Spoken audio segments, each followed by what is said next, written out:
안녕하세요. 예레미야 오늘 52장 하겠습니다. 마지막이네요. 예레미야 공부 마지막이고 수요 성경 공부로서도 마지막입니다.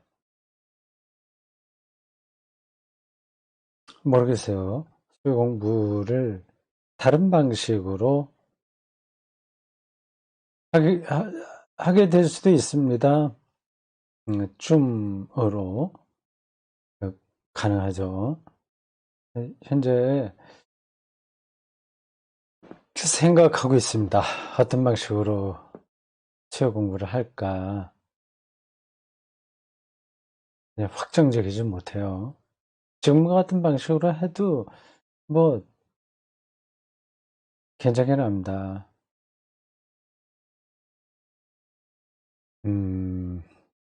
하여튼 뭘 기다려 주시고요. 당분간 언제일지 모르나 수요 공부는 따로 하지 않겠습니다. 오늘 예레미야 52장이 끝납니다. 2019년 말쯤에 시작해서 1년여 지금 지나왔습니다. 중간에 코로나19 때문에 잠깐 쉬었죠. 예레미야 52장은 부록이나 마찬가지입니다. 부록이죠. 마찬가지가 아니라 이건 없어도 되는 거예요. 52장은. 이미 이 내용은 앞에 몇 장이에요? 앞에 39장에 나온 겁니다. 다 나온 건 아니지만 어쨌든 39장에 예루살렘이 함락되는 사건이 이미 나왔어요. 그리고 전쟁이 끝난 다음에 어떤 일들이 벌어졌는지도 이어서 40장, 41장 쭉 나왔습니다. 근데 이 뒤늦게 다시 한번 그 얘기를 하는 걸 보면 이거는 예레미야를 다 편집한 어떤 사람이 부록으로 넣은 것 같습니다. 그렇게 편집한 거죠. 근데 그 내용은 그 열왕기 하 24장 18절 이하와 거의 똑같습니다. 그러니까 거의 있는 거를 그대로 따온 것 같아요. 그럴 만한 사정이 있었겠죠. 혹은 사정이나 아니면 필요가 있었겠죠. 이 전체를 예레미야 전체를 정리한다는 뜻으로 요 이야기를 여기에 편집해 넣어야겠다는 판단을 예레미야 전체를 편집한 어떤 사람이 했던 것 같습니다. 자, 마지막 52장입니다. 이 이야기가 시드기야라는 왕 이름부터 시작하네요. 지금 녹화 잘 되고 있죠? 제가 저기 어쩌다가 좀 단추 누르는 거를 못할 때도 있어요. 빨간불이 계속 켜 있어야 레코딩 되고 있는 거거든요. 그래서 이렇게 말씀을 들으면서도 가끔 이렇게 봅니다. 잘 되고 있나 싶어요. 잘 되고 있습니다. 52장 1절 보십시오. 이렇습니다. 시드기야가 왕위에 오를 때의 나이가 21세라. 21살. 네. 왕위에 올랐어요. 새삼스럽죠? 앞에서 말씀드린 대로 앞에 여러 번 시드기야에 대한 이야기가 있었는데 여기서 지금 다시 왕위에 오를 때의 나이가 21세라. 처음 뭘 시작하는 것처럼 글을 씁니다. 그럴 사정이 있었을 겁니다. 전제하고 읽어봅시다. 21세라. 이 사람이 왕이 된 사연도 이렇게 아, 떳떳한 건 아닙니다. 보통 왕이 되려면 어때야 되죠? 부왕, 아버지가 돌아가시고 정상적으로 왕위를 계승해 주잖아요. 그럼 그 아버지 왕 밑에서 다시 왕이 될 사람을 세자라고 보통 말하죠. 세자에 책봉된 다음에 상당한 기간 훈련을 받습니다. 뭐 우리나라도 그건 마찬가지였겠죠. 교육을 아주 잘합니다. 최고 인류 그 스승들을 모셔다가 공부하거든요. 그러니까 세자 공부를 잘한 왕이라고 한다면 좋은 왕이 됩니다. 학문적으로도 굉장히 깊이 공부를 하고, 사실 뭐 그 당시 옛날 사람들이야 뭐 학문이 다 인격 도야와 연관되니까 성품도 바르게 되고요. 물론 성품을 잘못 갖고 태어난 왕들도 있긴 있지만 아주 특별한 경우를 빼놓고는 평범하잖아요. 그런 사람들은 어떤 교육을 받느냐에 따라서 인격과 품성이 좀 달라집니다. 세자로서 훈련을 잘 받으면 좋은 왕이 됩니다. 이렇게 마음의 준비도 잘 하게 되는 거죠. 내가 우리 아버지가 지금 연로하셔갖고 또 몇 년 살지 못하실지 모르는데 빨리 정신 차려서 준비를 해야 되겠다. 그런 거 생각하지 않겠습니까? 시드기야는 졸지의 왕이 된 겁니다. 21살이라고 그랬죠. 근데 이 시드기야가 왕이 된 게 아버지가 돌아가셔서 자연스럽게 왕위를 물려받은 게 아닙니다. 이 아버지는 요시야예요. 요시야, 그 유명한 요시야. 요시야가 40살쯤에 죽었는데 앞에서 언젠가도 말씀드렸지만 조금 더 살았으면 유대 역사가 또 달라질 수도 있었습니다. 좋은 왕이었거든요. 네. 이 유대의 왕조에 등장하는 왕들 중에 손에 꼽을 정도로 뛰어난지 어떤지 모르지만 상당히 개혁적인 왕이었고 선자들에게 인정을 받은 왕이었습니다. 그래서 고대 유대 역사에서 요시아의 개혁운동은 중요하게 다뤄지고 있습니다. 구약 신학을 전공하는 학자들도 그 요시아의 개혁운동을 주제로 논문을 쓰거나 학위의 논문 쓰고 그렇죠. 아주 뛰어난 그런 왕이었는데 판단을 잘못했죠. 외교에서 전쟁하지 말아야 될 때 전쟁하느라 이제 애굽이죠, 이집트 전사했습니다. 갑자기 죽은 거죠. 이 요시아도 왕이 될 때 또 어렸을 때 됐습니다. 8살 때 됐죠. 8살이라고 한다면 실제적으로 왕 노릇은 못했겠죠. 누군가 뒤에서 수렴 청정했을 텐데 아마 어머니가 하지 않았겠습니까? 그런 것 치고 좋은 왕으로 이름이 남습니다. 한 8살 때에 왕이 되지만 아버지가 일찍 돌아가셨겠죠. 그건 제가 조사해 오지 않았습니다. 그 아버지가 하여튼 뜻하지 않은 일로 빨리 돌아가셨겠죠. 그래서 8살에 왕이 되는데 한 10년 동안은 다른 사람이 대신 실제적으로 그 국가를 운영을 했을 거고 18세 정도 됐을 때서부터 이 요시아가 발군의 실력을 발휘해서 왕으로서의 권위를 회복합니다. 여러 가지 좋은 개혁 운동을 많이 벌였어요.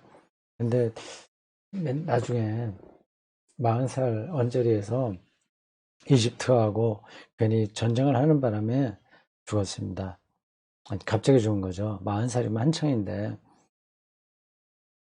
죽었을 때가 언제냐면, 제가 한번 말씀을 드리긴 했습니다. 기원전 609년이에요. 609년부터, 이제 그 유대의 그 구군이라고 하나? 그 나라의 힘이 완전히 급락합니다. 뚝뚝뚝뚝 떨어져요. 요시아가 죽은 다음부터요.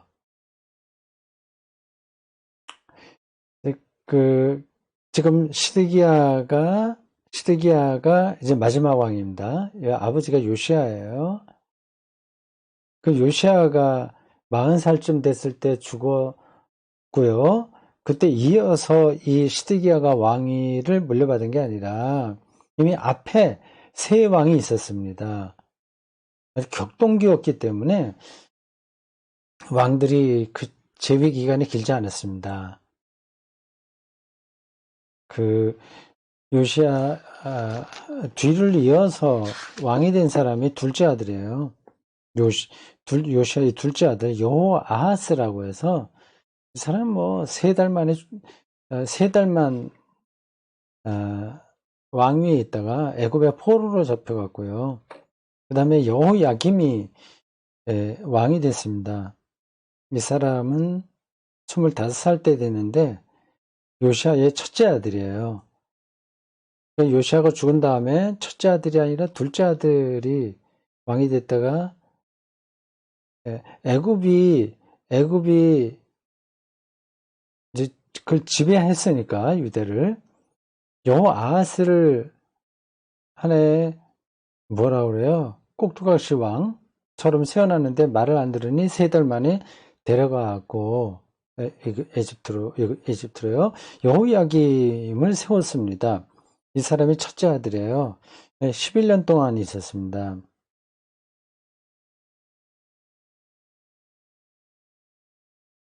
이 사람이 어떻게 죽었지?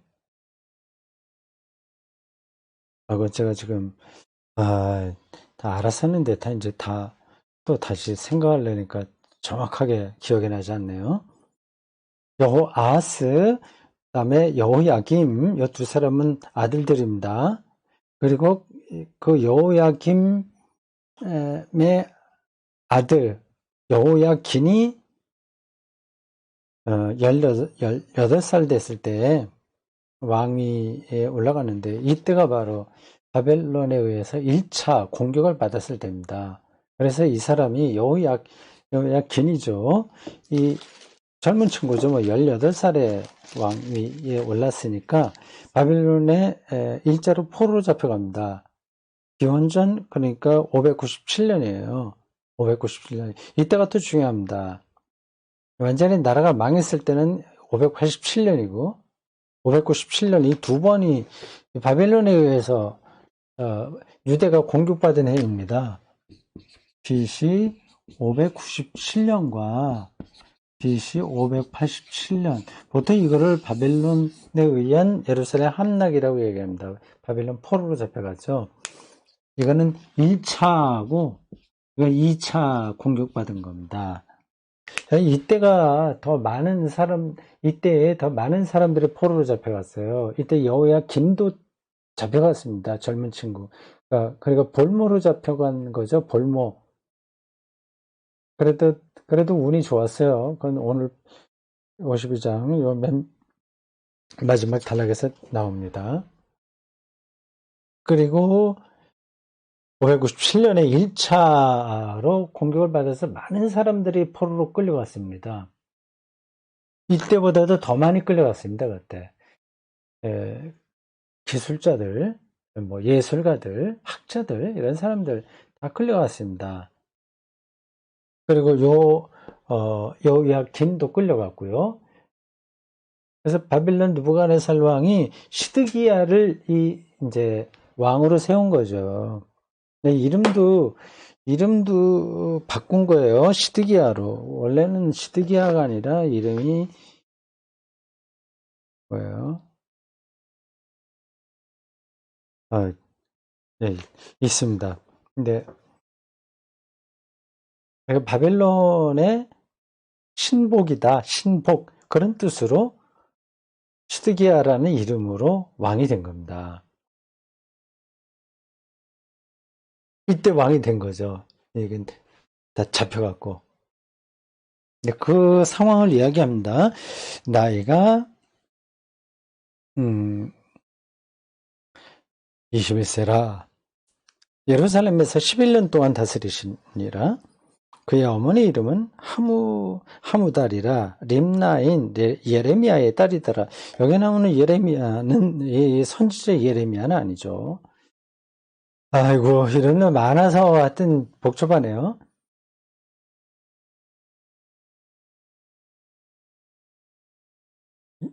요시야 뒤에 요시야가 죽은 다음에 죽은 게 609년이니까 그 뒤로 유대가 한 2, 3년 정도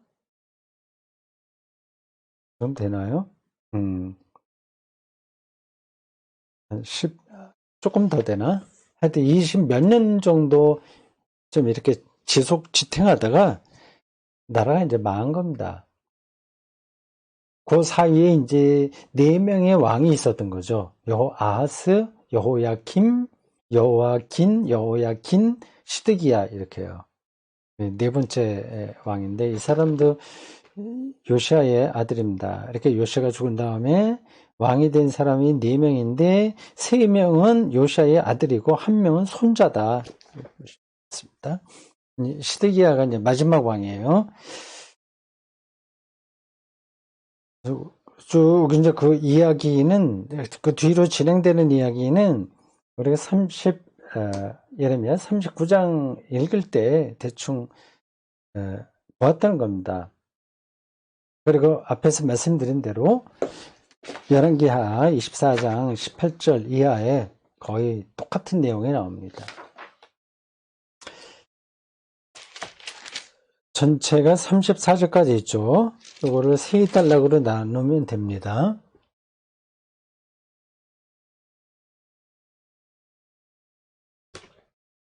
자, 1절에서 11절까지. 여기는 예루살렘 함락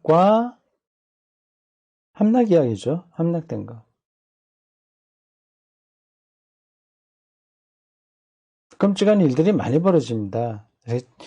이렇게 여기는 뭐 11절까지 간략하게 이렇게 표현되긴 했는데 우리가 상상해 보면 전쟁에서 큰 나라에 의해 완전히 박살난 이 작은 나라 백성들이 얼마나 큰 피해를 봤을지는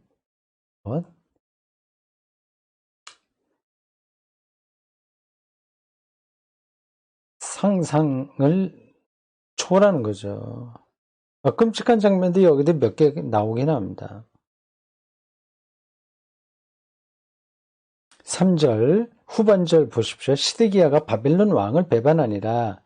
그래서 이 배반했다는 거는 그러니까 바벨론 왕의 말을 이제 순순히 들어야 되는데 듣지 않은 거죠. 그러니까 외교 정책의 실패라고 봐야죠. 앞에서 여러 번 나왔듯이 예레미야는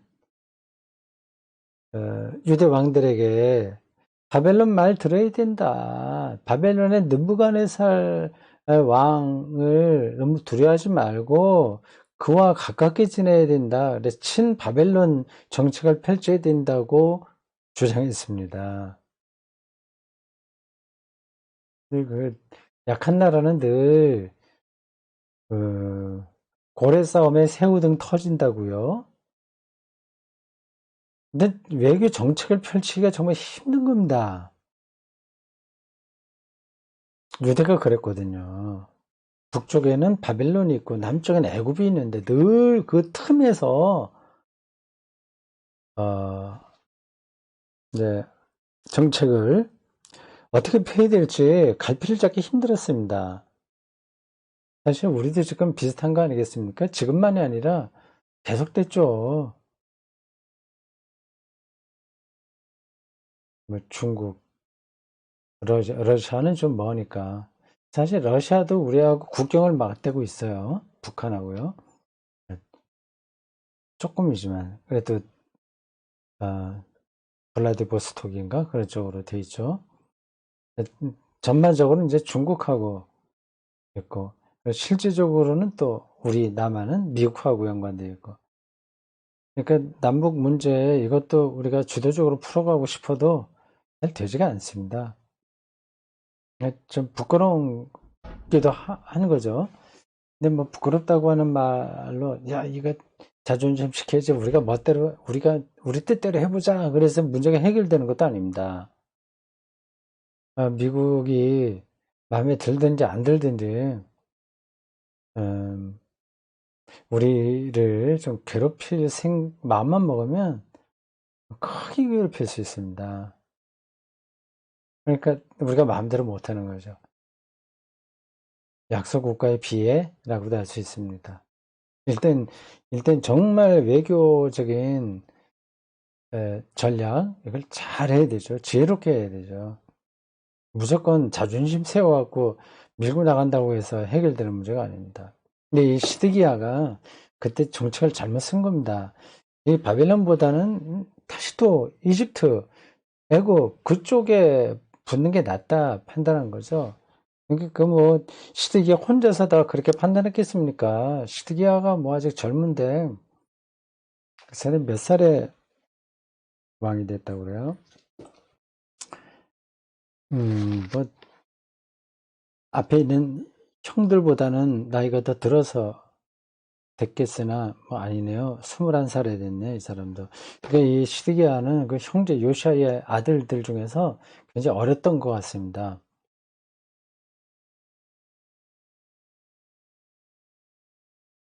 이제 시드기야가 모든 걸 잘 판단해 갖고 그렇게 할 수 있는 역량은 없습니다.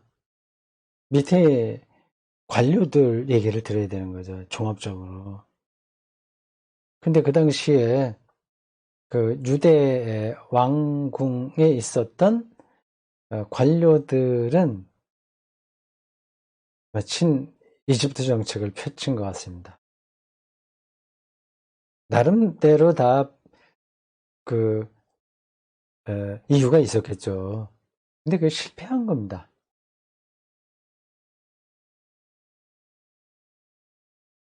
4절 시드기야 제9년 거의 마지막 때가 왔네요. 거의 마지막 때. 열째 달, 열째 날에 그러니까 아까 어, 횟수 적어놓은 거예요. 2.4로 잡혀가는 그 해, 기원전 587년 바로 앞에, 그러니까 587년 앞에, 그 588년 안에 이제 공격을 받는 거죠.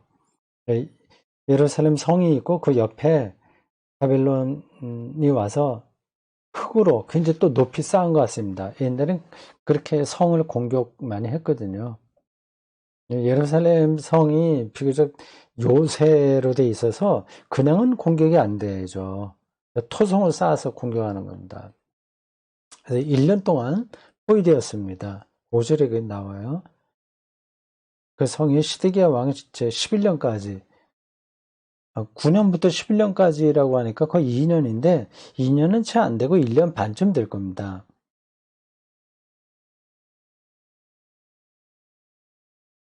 6절에 보면 상황이 이렇게 나쁘네요.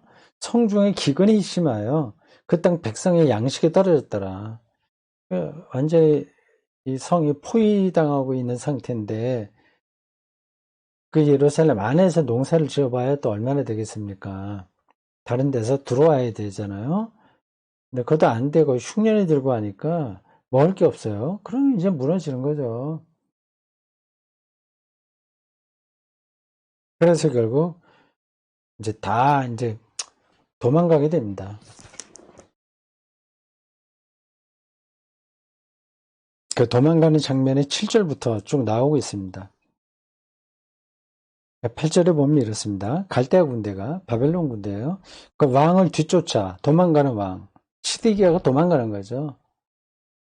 아마 장군들하고 아주 왕, 호위병들, 이런 사람들 데리고 말 타고 빨리 도망가지 않았겠습니까? 여리고 평지에서 시드기야를 따라잡으며 왕의 모든 군대가 그를 따라 흩어진지라. 네, 왕이 잡혔으니까, 끝난 거죠. 전쟁이 끝났습니다. 그 사람들이 이 시드기야를 데리고 이제 조금 북쪽으로 가게 되면 예루살렘보다 좀 북쪽으로 거기 하마 땅 리블라에 있는 바벨론 왕 느부갓네살 왕이죠. 느부갓네살 왕은 전쟁터까지는 않았어요.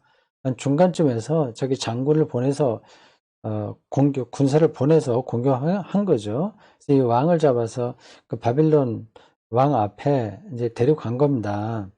어떤 일이 벌어졌냐면 10절 보면 이렇습니다. 10절과 11절. 끔찍한 일이죠.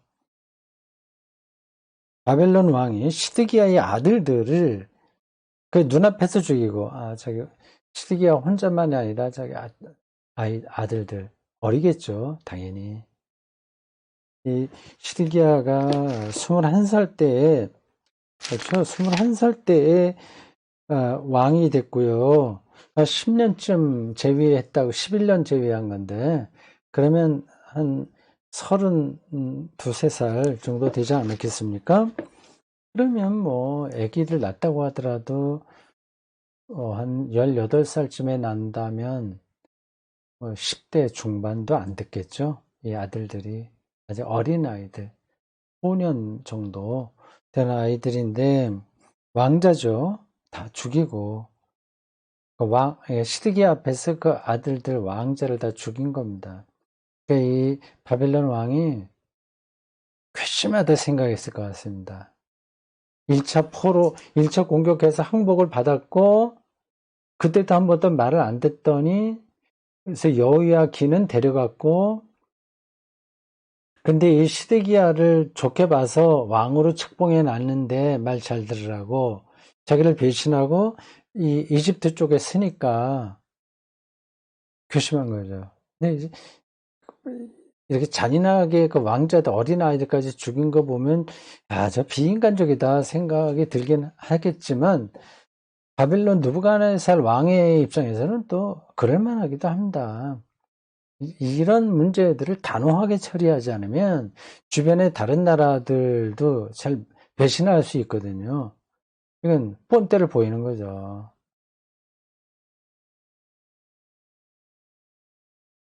죽이고, 그리고 유대의 모든 고관들을 죽였다. 고관들에게도 책임을 물은 거죠. 잘못 의견을 왕에게 내서 정책을 잘못 펼치게 한 책임, 그러니까 반 바벨론으로 돌아서게 만든 책임, 고관들. 네. 이 사람들은 나이가 많이 들었죠. 네. 원로급 되는 사람들이죠, 다.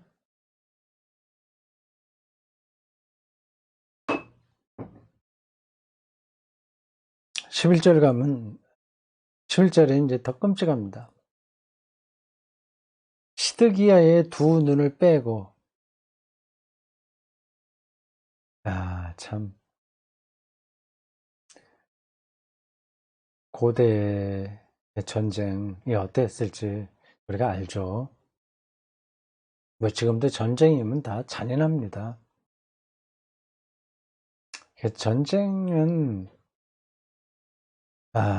참, 없어야죠. 조금 손해보는 게 낫지. 전쟁을 해서 이기는 것보다는 전쟁을 하지 않고 좀 손해보는 게 낫습니다. 근데 사람은 또 그렇게 못하죠. 한 나라의 왕들은, 지도자들은 그 백성들의 어떤 그 마음도 사야 되니까 그렇게 다른 나라에 굽신굽신하는 거 하기 힘듭니다. 이렇게 예레미야의 그 조언을 듣기가 힘든 거예요. 바벨론 말을 들어야 돼. 바벨론 왕의 요구하는 대로 우리가 해야지 이 어려움을 뚫고 나갈 수 있다. 우리가 죽지는 않는다. 우리 다윗 왕조가 끊어지지 않는다. 이렇게 하면 비굴해 보이잖아요. 그거보다는 우리 이렇게 하고는 못 살겠다. 우리가 어느 민족인데 하나님의 백성인데 그래 다윗과 솔로몬의 그 빛나는 역사가 있는 민족인데 우리 힘으로는 안 된다고 한다면 이집트의 도움을 빌려서 바벨론을 좀 우리가 맞상대해 보자. 이렇게 이야기를 하는 게 박수를 받는 겁니다.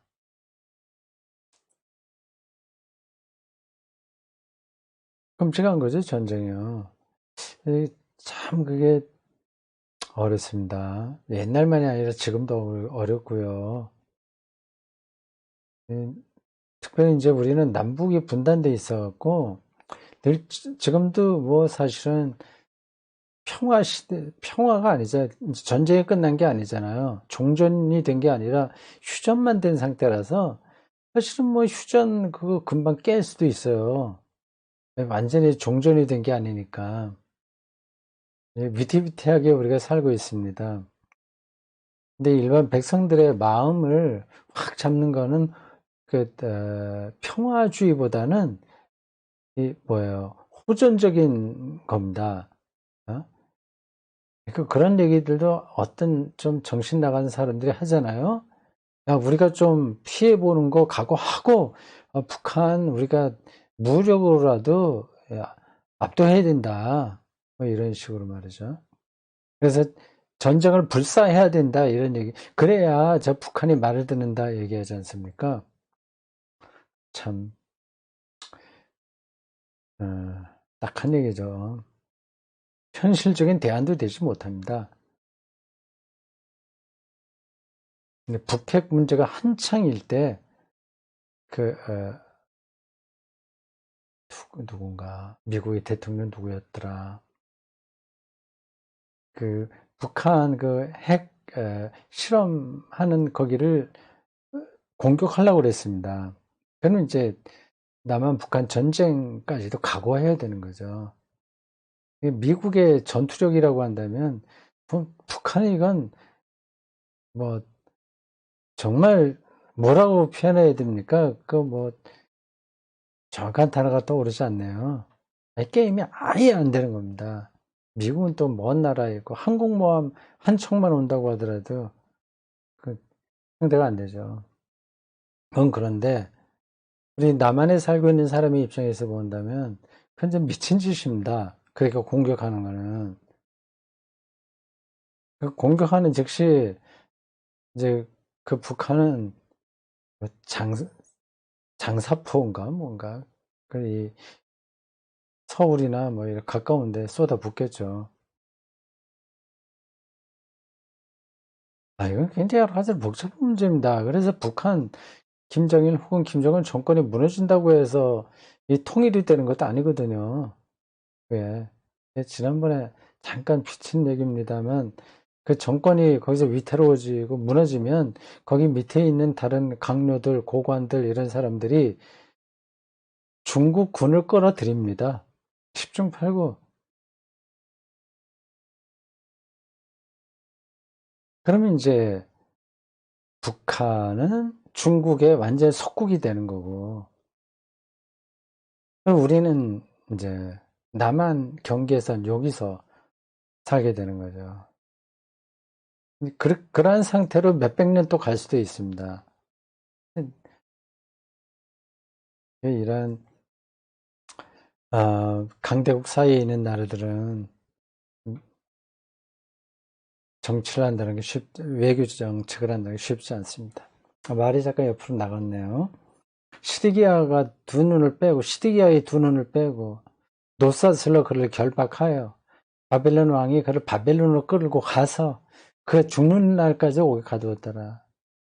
그, 그 감옥 같은 창살 만든 그 수레에 태워서 두 눈 빼고 사슬 꽉 묶어서 마차에 태워서 그 바벨론으로 끌고 들어가지 않았겠습니까? 그럼 사람들이 와서 그 조롱했겠죠. 그리고 거기 이미 1차 포로로 잡혀갔던 디아스파라 유대인들도 그 몰골을 봤겠죠. 자, 그렇게 됐습니다. 보자. 시간이, 뭐, 우리가 한번 본 이야기들이라서 다시 제가 말씀드리지 않아도 됩니다. 중간에 끝나도 돼요. 12절부터 22절까지. 이거는 전쟁 이후 처리 상황입니다. 여기에서 활동한 사람이 바빌론 장군 느부사라단입니다.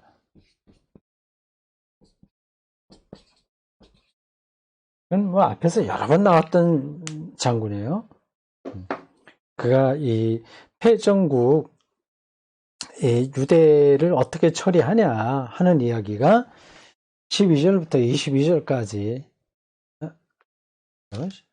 12절부터 23절까지 22절이 아니라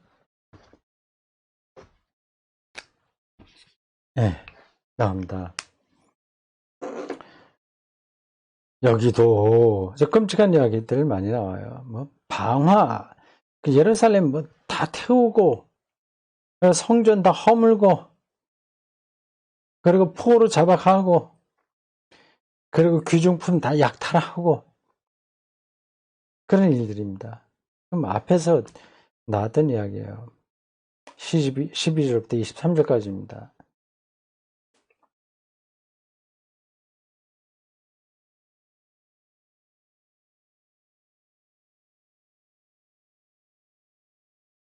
재미있는 표현이 나옵니다. 15절에 보면 느부사르단, 이건 바빌론 장군이에요. 백성 중 가난한 자와 성중에 남아있는 백성과 바빌론 왕에게 항복한 자와 무리의 남은 자를 사로잡아갖고 가난한 백성은 남겨두어 가난한 백성만 남겨두었다. 그리고 포도원을 관리하는 자와 농부가 되게 하였다. 좀 괜찮은 사람들 바빌론으로 데리고 가서 그 국가 발전에 도움이 될 만한 사람들, 그런 사람들을 뽑아서 데려간 거죠. 그냥 별로 생각이 없고 농사만 짓던 사람들만 남겨놓고 뭐 그 땅이 있으니까 거기서 농사 짓게 한 것 같습니다. 뭐 그건 승리한 나라에서 펼칠 만한 정책입니다. 17절서부터 무슨 그 귀중품 약탈하는 이야기가 나와요. 이것도 뭐 당시 전쟁이 있었으면 당연히 그렇죠. 전쟁 끝나면 다 이런 일들이 벌어집니다. 그 다음 세 번째 24에서 34까지입니다.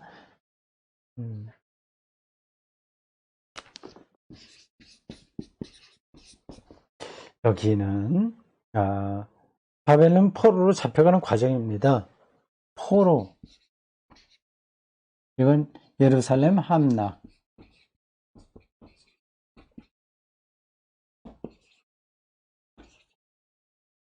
이렇게 세 단락으로 나눌 수 있습니다.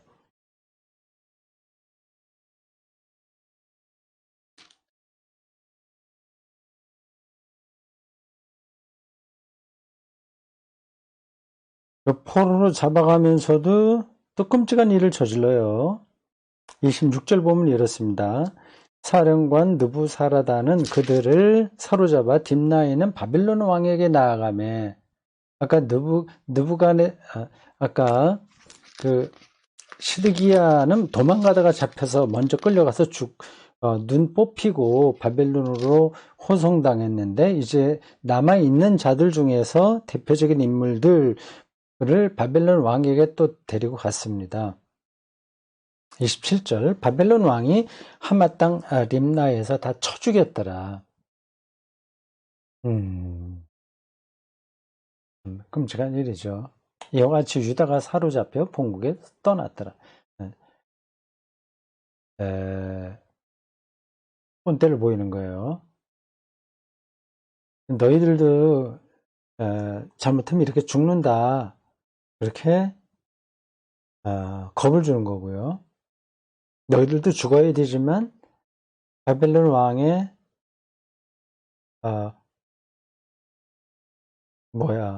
그 자비, 바벨론 왕이 가엾게 여기서 살려주는 거야. 이렇게 잘해. 뭐 이런 뜻이 있을 거고요. 그리고 여기 죽인 사람들은 정말 자기들이 볼 때 문제가 있다고 봤을 겁니다. 다 알만한 사람들인데, 그리고 그 앞서 10년 전에 이미 일제 포로 때에 벌어졌던 일들도 알고 있었고, 바벨론이 여러 번, 바벨론의 느부갓네살 왕이 여러 번 호의를 베풀어서 살려줬는데, 유대를. 근데 그걸 배신했단 말이야. 거기에 책임 있는 사람들을 죽인 겁니다.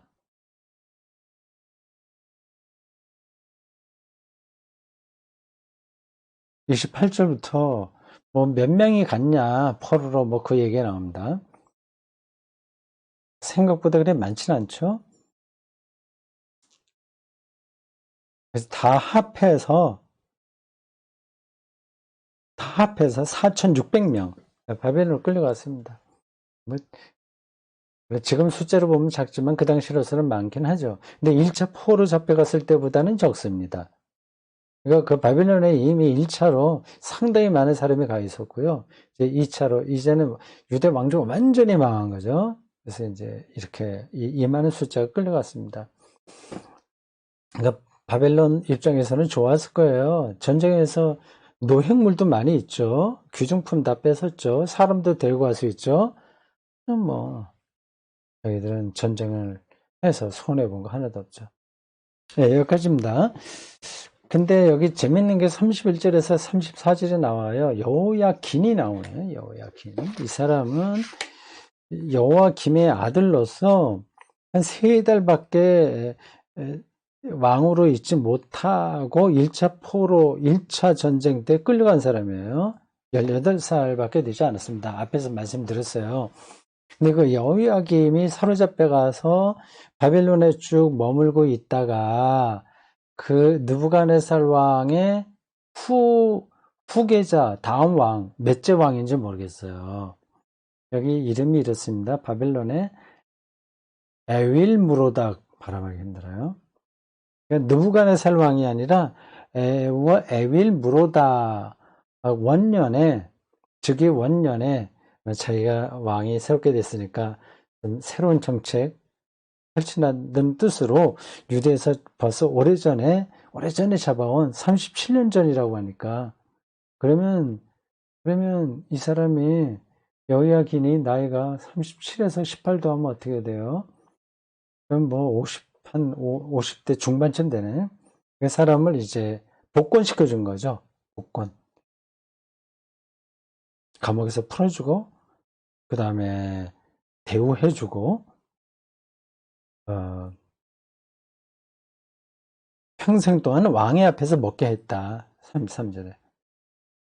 34절 보면 마지막 절입니다. 이렇습니다. 그러니까 날마다 쓸 것을 바벨론의 왕에게서 받는 정량이 있었고, 이제 그러니까 연금을 받는 거지. 연금 거의. 굉장히 높은 액수의 연금을 받은 것 같습니다. 죽는 날까지 곧 종신토록 받았더라. 이렇게 되어 있습니다. 근데 이 예레미야를 이 성경을 이 편집한 사람이 요 이제 부록을 여기 52장으로 넣은 건데 그럼 마지막 그 여호야긴이 다시 복권됐다고 하는 걸 왜 여기 썼을까요? 사실 이 얘기 없어도 이미 다 앞에 정리된 거 아니겠습니까? 근데 요걸 마지막에 넣었네요. 이 편집 의도가 있을 겁니다.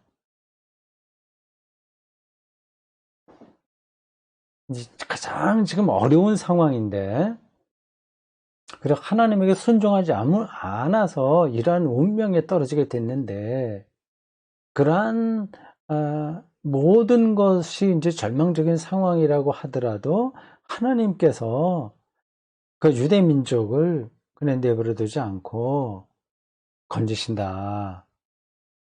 그걸 말하기 위해서 여호야긴이 복권되어 아주 높은 신분을 유지하면서 거기서 살게 되었다. 그렇게 볼 수 있습니다.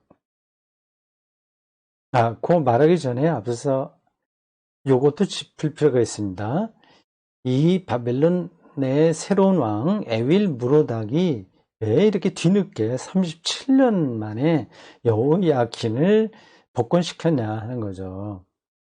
그 당시 그 바벨론에는 디아스포라 유대인들이 제법 살고 있었거든요.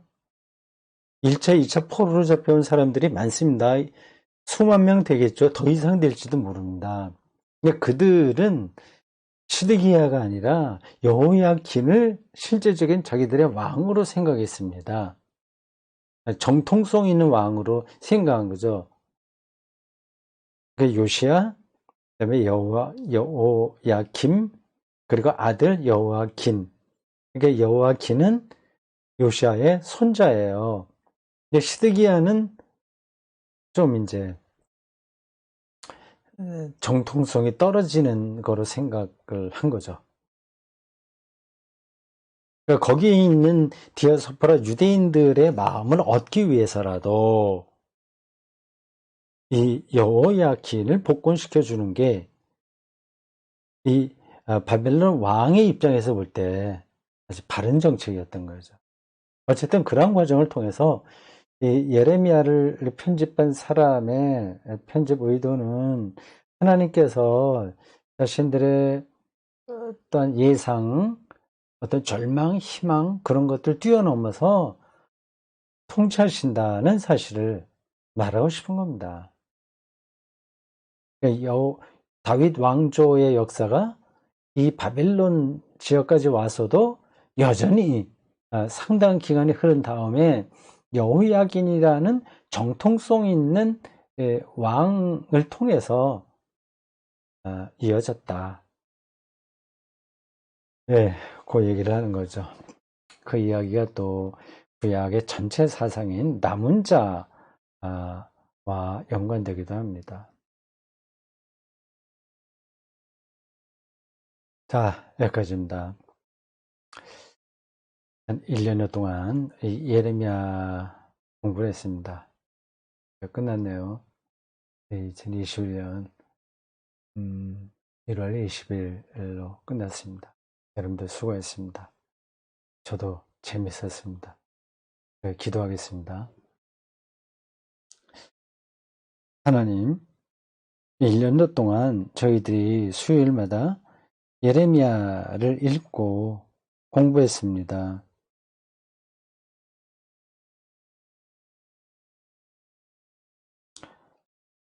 예레미야가 살고 있었던 그 격동의 유대 역사에서 사람들이 어떻게 잘못 생각하고 판단했으며 어떻게 불순종했는지, 그리고 그 유대가 어떻게 몰락했는지, 그리고 그런 와중에 예레미야가 홀로 외롭게 말씀을 어떻게 선포했는지를 잘 들었습니다.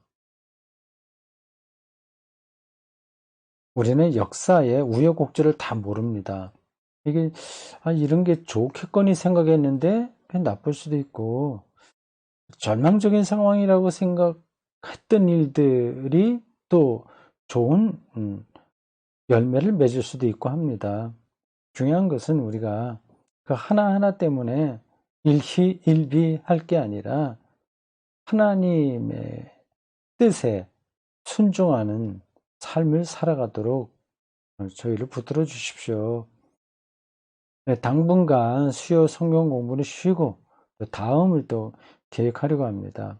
각자 이 코로나 시절, 그리고 아직은 겨울인 이때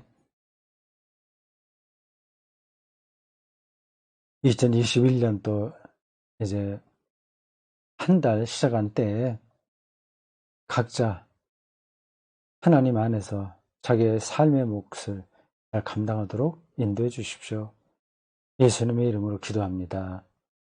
아멘.